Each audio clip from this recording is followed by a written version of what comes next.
Hold on, give it 1 sec. Oh, there we go. Hold on. Wait for it. Wait for it. Where's the video? There it is. Okay. Boom. I think we're live. We are live. The Grind Mastermind episode 9, man. We're flying along for May 26th, 2023. Chris, how in the heck are you?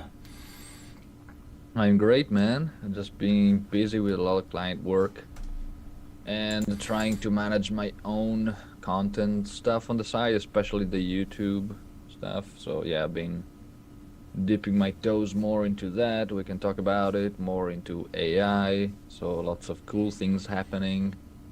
Oh yeah. Lots of learning. What about you?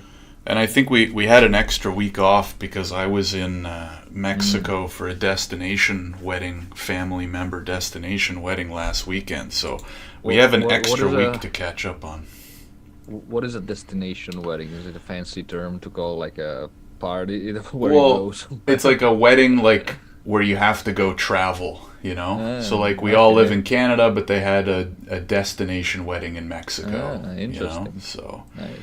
Yeah, a lot of fun, a lot of food, a lot of liquid, but now we're back to the grind. So it was 5 days, like it wasn't a crazy amount of time, but it was kind of nice because it'd been like 4 or 5 months since the last vacation. I think the sweet spot, I don't know what you think about this. I think the sweet spot is every like 5 to 6 months. If you take like more than a weekend off, you know? Like I think for me at least, it's probably a little bit different for everybody. But I think for me, if I take like a 4 to 8 day or like even like a 4 to 10 day vacation twice a year, I think that's a really good sweet spot of like getting enough rest, getting enough grind. You know what I mean? What do you think? Yeah, I agree. Especially like if that time off, it's time completely off, makes total sense. But I also like for example, to take a couple of like in between. I don't know, maybe it's 10 days every 2 months or every month or every 3 months or whatever, when you maybe you travel and you do some like workation kind of thing where you like use maybe some time to explore new places, travel, and then you're still doing work, but maybe a bit less. But it's probably become a lot more popular too, right? Number one, just like the ability to work remote with the internet. And number two, more solopreneurs, right? I think in the last like 5-10 years and for the next probably 50-100 years, there's going to be a lot more solopreneurship, right? Because of how easy it is to go out on your own. And we'll expand on that when we talk about AI in a little bit. But okay, cool. Let's jump in. So I'm looking back on Chris's goals from our last episode. You had record first new YouTube video format, which I've been eager to hear about. Create editing instructions for VA and fix Facebook ads and get the pixel set up. So how have the last few weeks been on that end? It's been pretty productive. So I think probably the day after that we had our call, I just went on Fiverr and found someone that for, I don't know, like $20 basically fixed it in 15 minutes. Fixed what, the pixel? It fixed the pixel problem that I had with my. It was mostly like an Facebook account, like mess up that I made. So for something that it would like, I was like debating. I've been debating for like 2 weeks almost.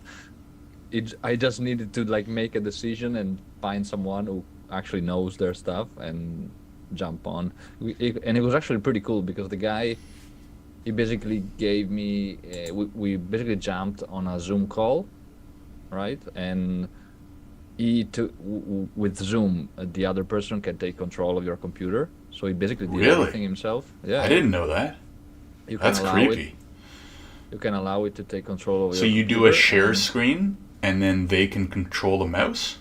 No, there's actually a function that's called like allow, and they started, I think. Then you get basically the notification asking you, hey, do you want to share control?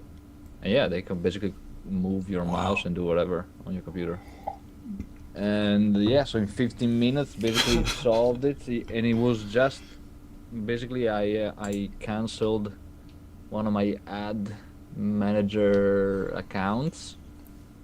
I didn't need to cancel it. I just need to rename it basically with the name that I wanted, and it was fine. And now, yeah, and I also messed up the fact that I was running ads through my personal Facebook account, and the guy was like, no, it's actually better if you run it through your business business account, so that in case they ban you for some reason, your personal account is still safe.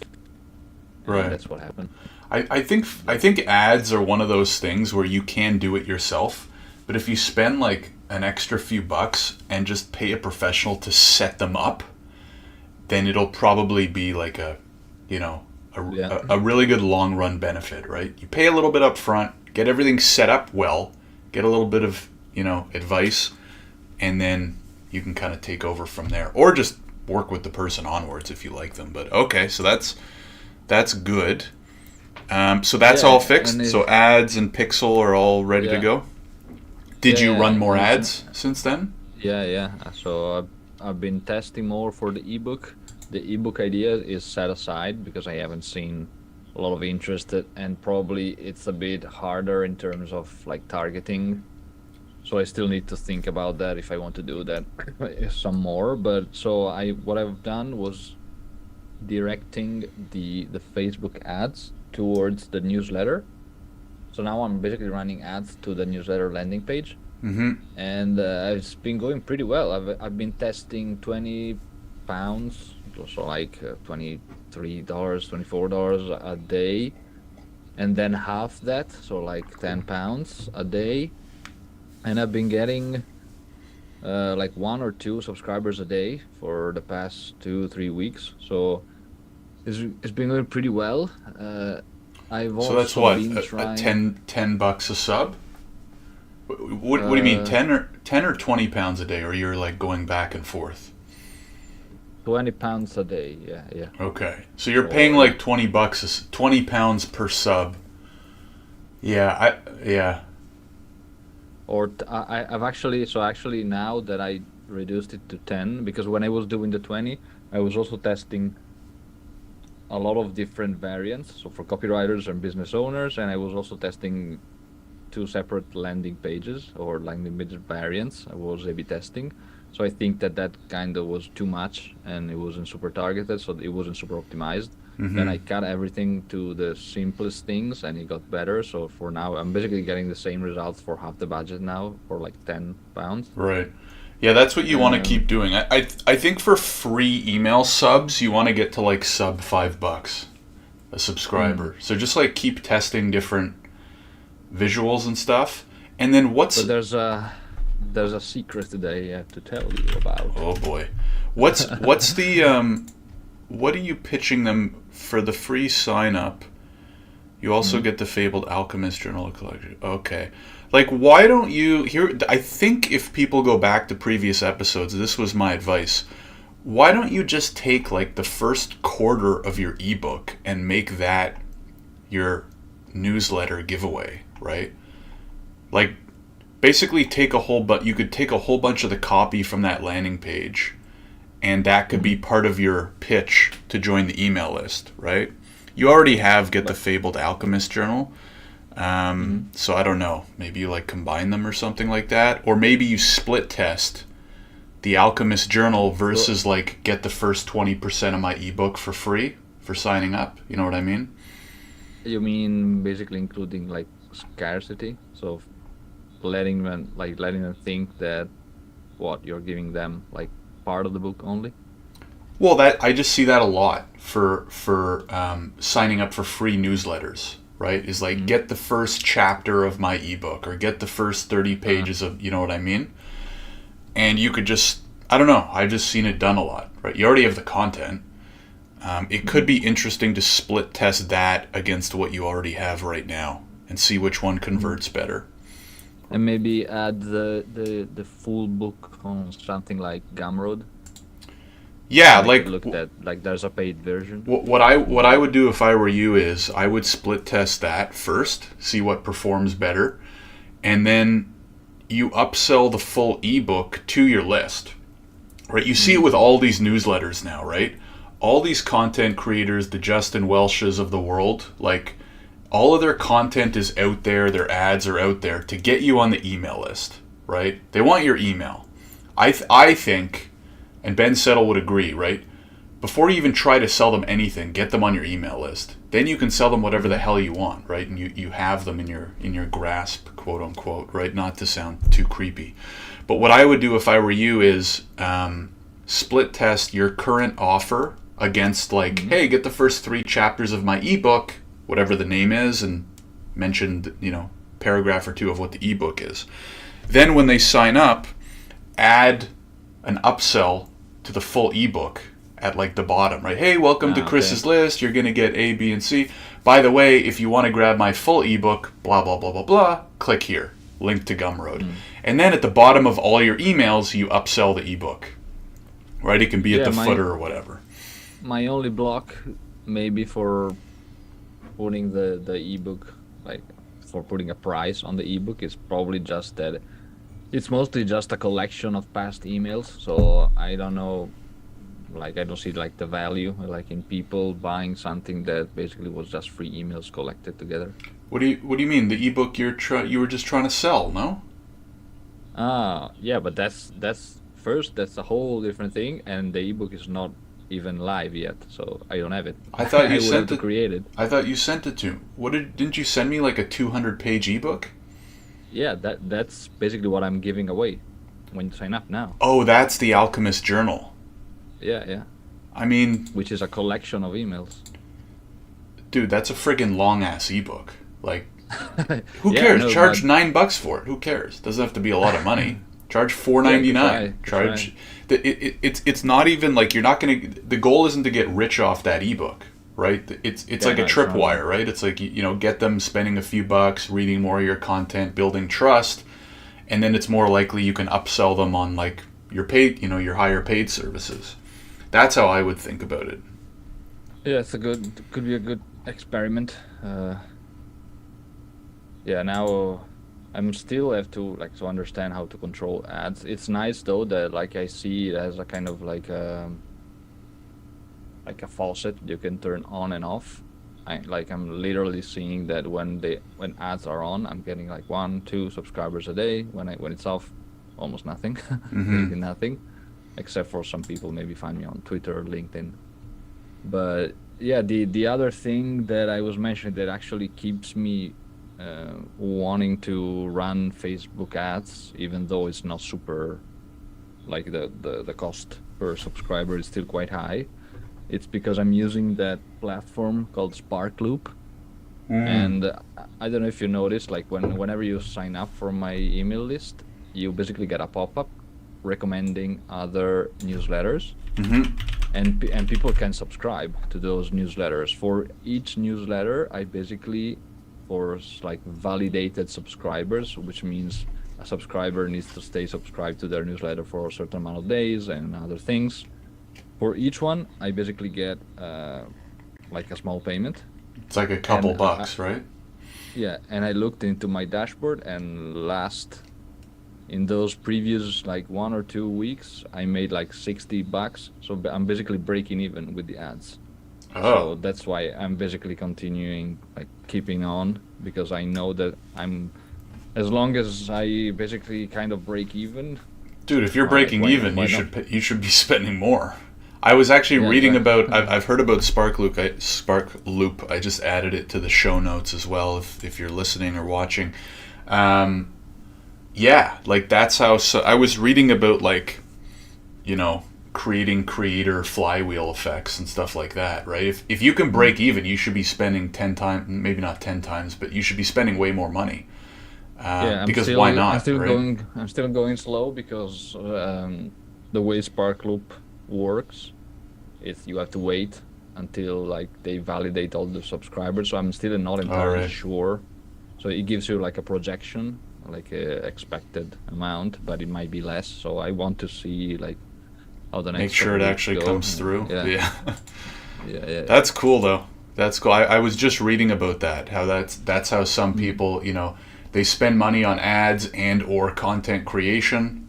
They drive people to sub. They get some of that money back from Sparkloop or like referral programs, and that further fuels more growth and the circle continues. And then as you get more subs, you can also start getting sponsors for the email list, so which gives you more money, which you can then spend on more ads if you want. So anyways, cool. What about the YouTube video? The YouTube video, the first video, basically kind of relaunching the channel, because before that I was just doing teardowns, website teardowns. I basically just recorded a video like introducing the channel, saying what the channel is about, who is for, and I'm gonna make it mostly about like copywriting, but for like copywriters, so freelance copywriters or people who want to become copywriters. And I also want to make it kind of like a mix of a vlog kind of thing, so it's gonna be a cool kind of experiment to see, first if I like it, first if people enjoy it, and also to like share a bit more of my work behind the scenes, kind of lifestyle. I think it's a great idea. I think it's a great idea. I mean, Gary Vee is a big proponent of like documenting. And also, I think it's really cool because there's probably so many people out there who maybe they're not building a copywriting business, but they're building some sort of solopreneur service type or technical based business that would be interested in following along, right? I mean, the cool thing about sharing business journeys is you don't have to be building the same business, right? Yeah. It could be a similar or a totally unrelated business, and you can still learn from it or just be interested in following along, right? So that's cool. I also want to talk about like freelancing in general, how it works, how to kind of make it work for you, remote work and stuff. Making the switch, right? Like going from employee to freelancer to solopreneur. That's probably a hot topic. I mean, VidIQ will just tell you what the good topics are, right? I don't know if it's a good time to talk about that. Like, do you want to mention some of the tools or strategies you've been using? Yeah. I mean, I don't know. I've just been dipping my toes into that, but this tool called VidIQ, it's basically purpose-built for YouTube, and it's kind of a mix of a keyword analytics tool, search analytics, gives you daily ideas for YouTube videos, analyzes the competition. So it's quite comprehensive. I signed up for the basic, like the first paid tier, which is like $10 a month. Right. And I started working on my second video today, so I've been working on the script. It's pretty cool. It's even got like its own AI kind of writer generator thing, even though that's kind of limited with the plan that I have. So, but in any case, I prefer using ChatGPT just because it's more free. It's more like comprehensive, flexible as well. And if you have the paid ChatGPT like I have with the plugins now, you can basically do everything. Like you can browse the web, you can use integrations, so it's fucking amazing. Yeah, it's crazy. I've been using mostly ChatGPT for that. Cool. So what about for the next 2 weeks? What are the key goals? Next 2 weeks, probably post the second video. Post the second YouTube video. Which, if you want to anticipate, it's going to be about what is copywriting. So super basic, but I want to give Good it way a to twist. start. Okay. Yeah, I've been doing some research, and that's one of the most popular topics, and the competition, strangely, is not even that high. So Really? I wouldn't have guessed that, but make sure to put "with a twist" in brackets at the end of the title. Yeah. I have it in my script. Actually, ChatGPT added it. It's crazy. It's friggin' crazy. We'll spend a few minutes at the end talking about some tools. Okay, post second YouTube video. Anything else? For the ads for the newsletter. I mean, I can say evaluate another 2 weeks of ads and decide what to do with that. Evaluate 2 more weeks of Facebook ads and decide next steps. All right, we got that added. Anything else? I'm kind of thinking because I had a couple of other things. Yeah, for next week's. Actually, no, let's keep it at that because this week I also have my brother coming, so it's gonna be pretty packed with client work as well. All right, sounds good. On my end, we have my goals were 30 plus cold calls per day, finish new demo script, and 10 letter growth outreach. So the first one, with the exception of my holiday, obviously, I've been keeping up with. And it's been, we had a good, actually, 2 or 3 weeks. So we're up to, I don't remember, we're getting close to like 10 B2B paid clients and a couple K in MRR, which is good. Nice. So I just, man, sales kind of sucks. Like, it's just so many no's, right? And so many, like, no answers. It's actually not that, when people say, sorry, I'm not interested, here's why, I'm like, totally cool. I get that. But I don't know how much experience you've had with this, but like in sales, so many just no shows and no answers, you know, and from what I've heard, that's just par for the course, right? That's just part of the sales game when you're doing so much outreach. But just so many people just won't respond, potentially after you've talked to them, or sign them up for a free trial, and then nothing. 2, 3, 4, 5 follow-ups, nothing. I'm just like, why don't you just tell me no? Like, just respond to the email. No. Yeah. N-O, 2 letters, or no thanks. Anyways, that's my rant for the day. I'm actually guilty of that, of like no reply. Like if I see an email that I'm not interested in that was unsolicited. But it's different. If it's unsolicited, totally fine. Here's my thesis. If it's unsolicited, you don't owe them a response, right? Okay. Especially with all the cold email garbage that goes out now. Cold email, LinkedIn, whatever. I'm talking about people where we'll do a demo and they express interest. Or we'll do a demo, then sign them up for a free trial and they're excited. And then you just never hear from them again, right? Yeah, that's gonna ruin Again, I don't need a novel. I don't even need an explanation. Just like you send 2, 3, 4, 5 follow-ups. Hey, are you still interested? Hey, how can I help? Nothing. Zilch. It just, I don't know. I guess people are different. For me, if I have a demo with a potential, service that I want to use or product I want to use, I'll just tell them, sorry, I'm not interested. Or like you try the trial and then they're like, hey, did you like it? I'll be like, sorry, I didn't like it, or whatever. Sorry, I'm not interested. Anyways. Yeah. Such is life. I actually have 2 points. So one is, first, if you want to stop receiving those emails, there's no better way than just replying and let them know, right? So you don't keep getting those follow-ups. And second, I wouldn't burn any bridges like with anyone. Like if I started a conversation, I always try to keep it, like, to end it, if I have to end it in a positive note, because you never know what can happen with the person. Maybe exactly in 10 years you connect again and it can be your business partner, or you have some other opportunity. That's the thing. I don't burn any bridges, right? And I'm not being rude, and the last 1 or 2 emails I'll say, hey, this is the last time. I'm just assuming you're not interested, which is totally fine. But I also then, it's a small world, right? And like, again, we don't really owe much to each other.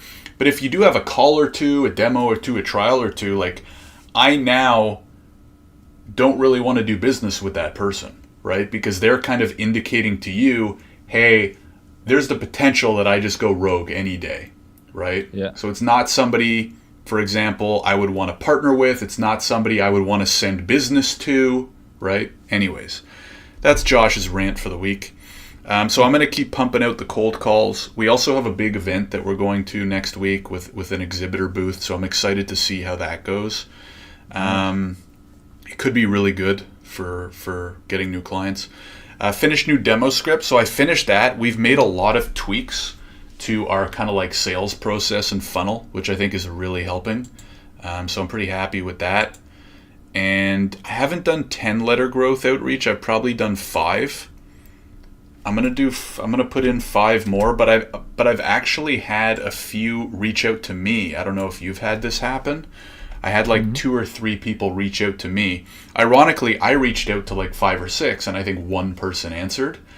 But then I had like 2 or 3 people reach out to me, so I guess that's a good sign. But I need to update. So since our last episode, I actually went to weekly emails. Maybe we can talk about that for a second. So I'm going to actually say update letter growth profile and reach out to 5 more, especially because now that it's weekly, I can't I like to just promote 1 per email. I don't want to like flood people with promos. So I'm just going to do outreach to 5 more. And then I'm also going to put like update content creation schedule.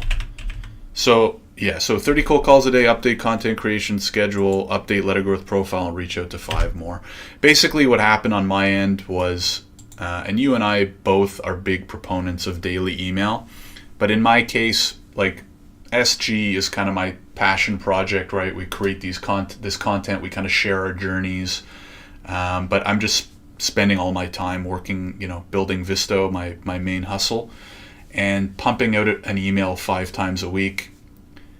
It honestly wasn't too hard. I got into a pretty good groove, but just making the time for it every day I found was kind of cramping my style, for lack of a better word. So I shifted back to weekly.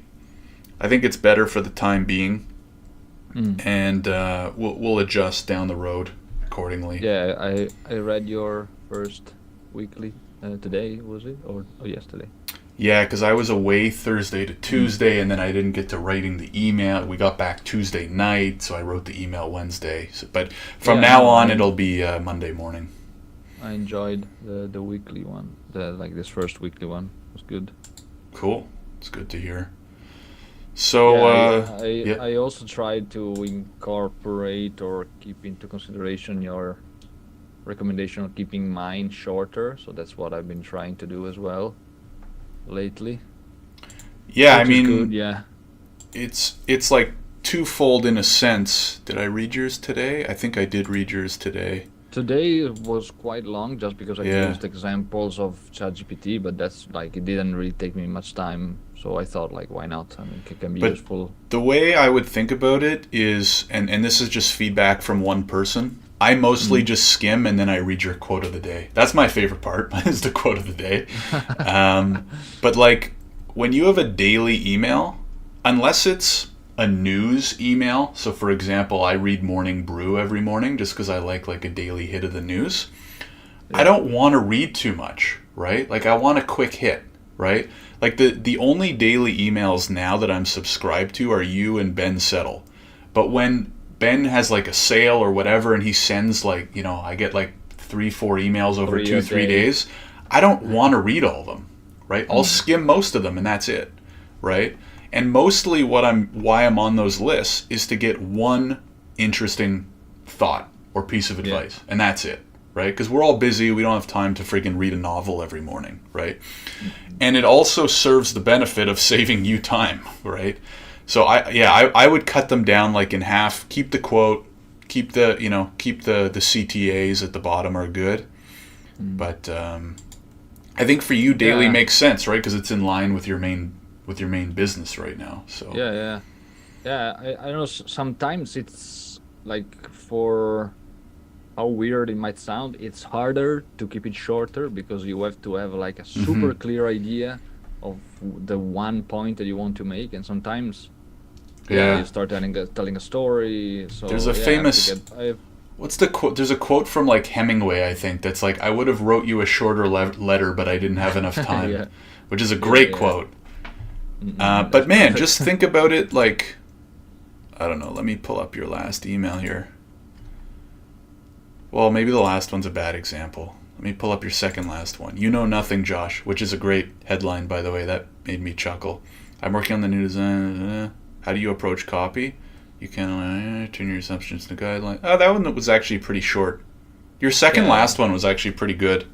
I like that. I would keep it to that length, potentially even shorter. That's what I've been trying to do, like especially after you kind of pointed out And I got feedback from other subscribers too, so it makes sense. Oh yeah, what did they say? Yeah, some guy, because I send out a feedback survey to people automatically after 10 days, they're subscribed. And this guy was like, I really enjoyed like the emails, but I'm about to unsubscribe because they're too dense. Yeah, they were great content. Like you're sharing great information, but nobody wants to read what was effectively like half a chapter of a textbook every morning, right? Mm-hmm. So I would think like just one key idea, one key lesson, even like 3 to 4 paragraphs max, and we'll see what people think. I know what I'll think. So, anyways, but cool. Anything else? Any last? Oh, let's quickly touch on like books and tools before we head out. I've been on a reading spree on fire. I think I finished 3 books in the last 3 weeks. Actually, I'm with my reading list. Looking at it now, I'm at 19 books read so far in 5 months. So basically, a book a week. Damn. And the last ones have been, so I finished a really good one. If you're into or want to get into networking, Never Eat Alone, which makes networking not suck. I think for a lot of people it can be really helpful, especially for people like me. Cool. I'm adding these to the show notes as well, so if you're listening or watching after the fact, they'll be in the description. Yep. Then I finished Turning Pro by Steven Pressfield. So if you know The War of Art, pretty popular book. This is basically the follow-up to that, and it's kind of like a bit philosophical.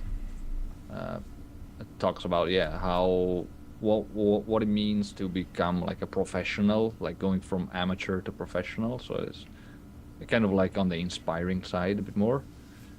And then I finished Winning by Tim Grover, which was the guy who wrote Relentless, basically the personal trainer for Kobe Bryant, Michael Jordan.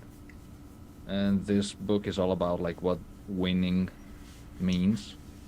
Again, kind of more of motivational, inspirational, but I like those. Like whenever I listen to them at the gym, kind of puts everything into a bit more perspective. And this one is good because it gives you some stories from his time coaching Kobe and Michael Jordan, some stuff that you never read online. That was good. Which was the best of the 3? Probably Never Eat Alone, the most useful one. I wanted to quote another one that I started now, which seems pretty interesting. It's called The 4 Thoughts That Fuck You Up. And this is basically about kind of a branch of cognitive behavioral therapy, which is called I can't remember now, but it's basically like what are the kind of thoughts that we have that mess up with our minds, and one is the dogmatic demands, which is basically all the kind of demands that you pose on yourself, like I always have to be on time, or I need to finish my to-do list today because blah blah blah. Right. In actuality, you don't have to do that, and a good way that he poses that is whenever you have these demands, always look for the demand that you're making on yourself and ask, what is that I am demanding of myself? It kind of keeps you present and makes you reflect on why are you actually pretending to do something but maybe you don't.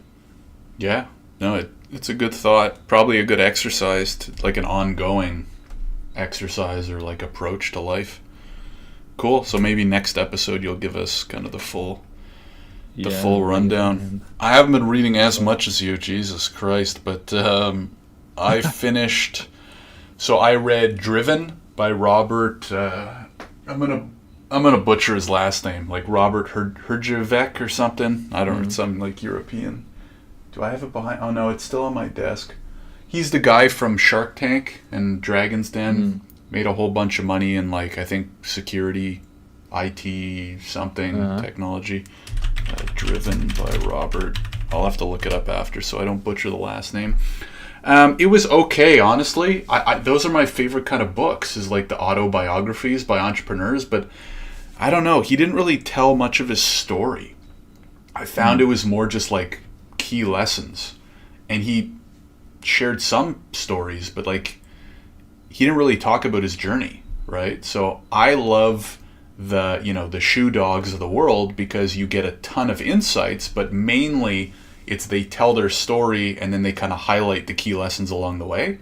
This was just him reciting lessons, and like once in a while he'd like recite a story. So it was okay. Like I certainly learned from reading it. It wasn't a bad book, but it felt more like reading like a textbook than a book, in my opinion. Yeah, I guess it's also depend on like how you like to learn. Like I know that you, for example, you're a lot into like biography, so you probably like to learn indirectly, like looking at other people's experiences. You take your own lessons. Some people need those like instructions a bit more. I think I'm kind of in between. Sometimes I like stories, sometimes I like lessons. But part of it too was I think part of it too was my expectation, right? So when I see a book like that and he's got the picture of him on the front cover, I'm like, okay, cool. I'm going to get to learn about this person, how they started their business, the ups, the downs. And like he alluded to a little of that. But like I compare it to one of his co-recorders on the show, Kevin O'Leary, who has a great book. It's behind me, called Cold Hard Truth, where he basically goes through the story of how he started his career, how he started his business. Like, it was a great book. And Driven was not a great book. I thought it was a good book. I didn't think it was a great book. So anyways, and what I'm reading now, I'm almost done, is when I go on vacation, I like to read like fantasy and fiction. So my fiance picked up a book for me called The City of Brass, which has nothing to do with business. So if you're purely a non-fictional reader, don't even look into this book. But if you do like fiction, Lord of the Rings, the Harry Potter stuff, it's actually a really good book. Like that's kind of like my, not guilty pleasure, but I grew up reading fiction and like fantasy and stuff like that, and it's really good. I'm almost done. I probably have about like 70 pages left. It's a long book. It's like a 500-page book, but did a lot of reading on the beach in Mexico, and it's really good read. So if you're into like fiction, fantasy type stuff, check it out. It gave me very much, again, this is more for the fantasy nerds out there, it gave me very much like The Name of the Wind vibes. If anybody has ever read Patrick Rothfuss, which again, if you don't read fiction, don't read fiction and or fantasy, you probably haven't. But really good vibes, very good book. I don't know what I'm going to read next. When I'm done that, I'm going to get back into, our favorite topic. So anyways, I'll throw it in the show notes, but... Nice. Yeah. Yeah, I should get into fiction a bit more. That's one thing that I cannot make turn into a habit. Like I don't know, I prefer watching movies for fiction stuff rather than reading fiction. Yeah. I mean, if you're interested in any of those topics, you should give it a try. The books are always better than the movies, right? I mean, there's obviously really good movies out there. But for example, like if you liked the Lord of the Rings movie, the book's way better. If you liked the Harry Potter movies, the books are way better, like 10 times better. So, yeah, that's my thinking there. It's probably because reading, it feels like more work than watching a movie. And I don't know, by the end of the day, I just want to like chill and relax. Well, I think there's more detail too, right? Like there's only so much you can kind of show and express in a 2-hour movie. Yeah. But like, so for example, like the Harry Potter movies are what, like 2-ish hours each.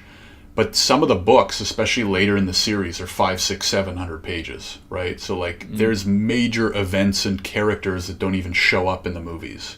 Same with Lord of the Rings, right? Like Tom Bombadil is like one of the more famous characters from the trilogy, doesn't even show up in the movies, right?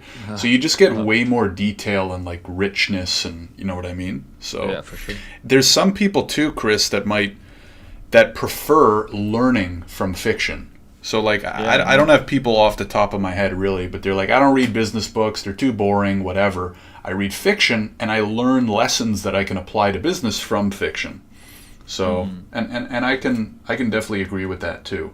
So, Yeah, no, it's probably also good for like empathizing and understanding humans, because those stories are basically just based on human emotions, human like stories. So yeah, you probably learn a lot indirectly from those stories that you can apply and turn into your own lessons. for sure, for sure. All right, man, we're hitting the 40-minute mark here, but this was a good kind of like catch up and get back on track episode. So this will go live. I'll put this live this Sunday, but for anybody listening or watching, it's already live. So make sure, if you're listening, make sure to subscribe. If you are watching on YouTube, also it would be great if you can subscribe, like the video, really helps support the show. And yeah, check out if you want to follow Chris and I on those email lists to get more kind of personal and regular updates. Definitely check us out at the links in the description. Other than that, we'll see you in the next episode. Chris, anything else to end on? No, maybe, yeah, we can talk more about some of those AI tools next. Maybe when I got the chance to try this YouTube tool as well. Yeah, I got a few on my to-do list that I'm going to test out as well, like content creation, snippet creation, especially. Oh yeah, I have another one that I wanted to recommend. If you want to make a note now and maybe list it just to try it yourself, it's called Harpa.ai. Harpa. Yeah. What does that do? It's amazing. Basically, it's a Chrome extension that's linked to ChatGPT. And basically, any text that you have on the page, you can select it. It opens up like this pop-up on the window of the browser, and you can basically ask it anything. It can read the page, so you can ask it, okay, read me this page, summarize it.